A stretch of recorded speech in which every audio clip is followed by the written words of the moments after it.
আসসালামু আলাইকুম বন্ধুরা, welcome to our new blog. এই ব্লগে আমরা আপনাদের সাথে শেয়ার করব একটি মালাই চা। এই মালাই চাটি একটি বিখ্যাত মালাই চা। এটি হচ্ছে খাঁটি গরুর দুধের মালাই চা। চলুন কথা না বাড়িয়ে এই পর্বে আমরা মালাই চা রিভিউ করি আমাদের ঘোরাঘুরি A to Z চ্যানেলের সাথে। যারা এখনও আমাদের চ্যানেলে সাবস্ক্রাইব করেননি অবশ্যই সাবস্ক্রাইব করে পাশে থাকবেন। বন্ধুরা, এটি হচ্ছে যে কোনো মালাই চা না, এটি হচ্ছে গাজীপুরের বিখ্যাত মালাই চা। এই চার একটা বৈশিষ্ট্য আছে যে এই চা বিক্রি করে এই চাওয়ালা নাকি লাখপতি হয়ে গিয়েছে।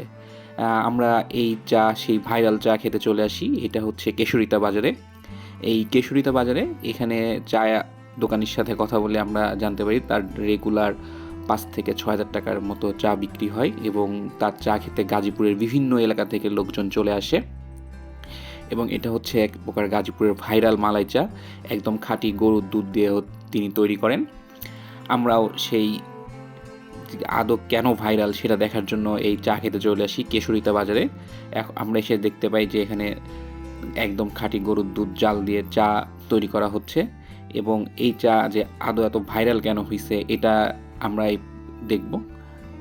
তার সাথে কথা বলে হয় যে রেগুলার হচ্ছে প্রচুর কাপ বিক্রি হয় এবং তার মালাই চা মাত্র 20 টাকা কাপ।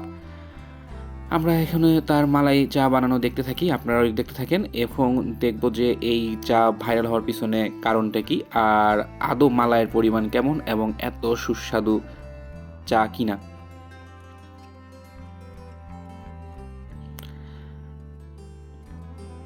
আপনারাও চলে আসতে পারেন কেশরিতা বাজারে এবং এখানে খাঁটি গরুর দুধ দিয়ে বানানো হচ্ছে। সে বলল যে রেগুলার তার অনেক পরিমাণ দুধ লাগে এবং বিভিন্ন প্রান্ত থেকে আসে।